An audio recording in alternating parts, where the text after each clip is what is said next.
I grew up in Connecticut. I have 3 sisters, and my mother and father had a very successful hair salon when I was growing up. And then my father came out, and he has been with Bruce, his partner, for 35 years. Quite unconventional at the time, and an Italian Catholic family.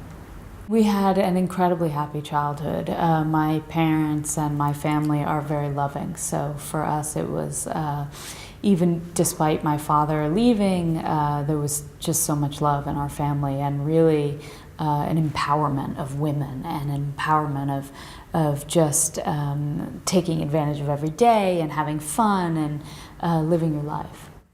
I wanted to be an astronaut.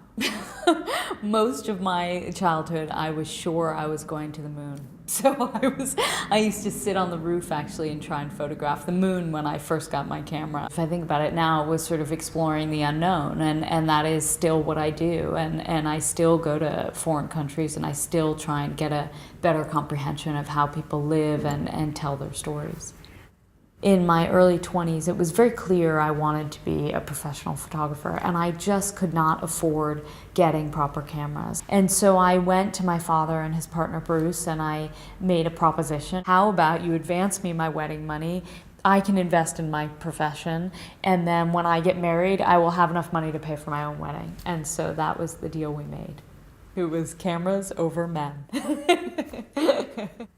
If I'm covering a war, if I'm on the front line, often I'm so scared I'm not even shooting half the time. For me, it's much more interesting to do life sort of after war, or how life on the margins of war continues to go on, or how civilians are affected by conflict.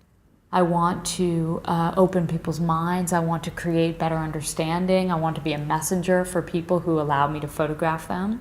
And I want politicians to pay attention to what's happening, or people in positions of power who have the tools to make change. I want them to see the reality. I always have felt like it's a great advantage to be a woman. For me, I work mostly in the Muslim world. I have access to men and women. I have access to families. People often underestimate me, especially in a tense situation or in a war zone. People are less threatened when a woman walks in rather than a man. I think in the 2 times I've been kidnapped, I have been spared physical beatings as badly as my male colleagues. You know, my male colleagues in Libya were really smashed on the back of the head with gun butts, whereas I was not. Yes, I was groped, so I was touched, but my male colleagues were beaten. So I think, you know, how does one quantify which is worse? There is no way. I have taken a lot of risk. I like to think that all the risk I've taken has been quite calculated, that I've really weighed the danger and the story that I wanted to tell. Obviously, none of it is gratuitous because people's lives are at stake. I mean, 2 of my drivers have been killed, and so one was in a car accident in Pakistan and one was in Libya. And our driver in Libya died because of us. We made decisions journalistically that were wrong. We should have left earlier.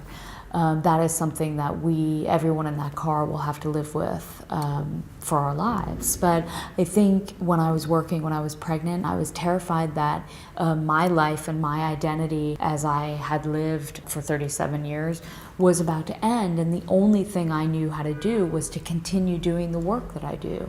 Because for me, when I'm working, I feel like I am being most true to myself and most effective as a woman and as a human being. As a pregnant woman, I am working in Afghanistan, Somalia, Kenya, Senegal, but these are also places where there are thousands of pregnant women all the time delivering babies every single day. And so I figured if they can do it, I can do it. Throughout my career, I've watched women 6 months pregnant, 7 months pregnant, carrying firewood from the jungle to their village. I've watched pregnant women work throughout the pregnancy because they have to. For me, I felt very comfortable and I felt very healthy, and I have to listen to my own body and listen to my husband, and we discussed everything.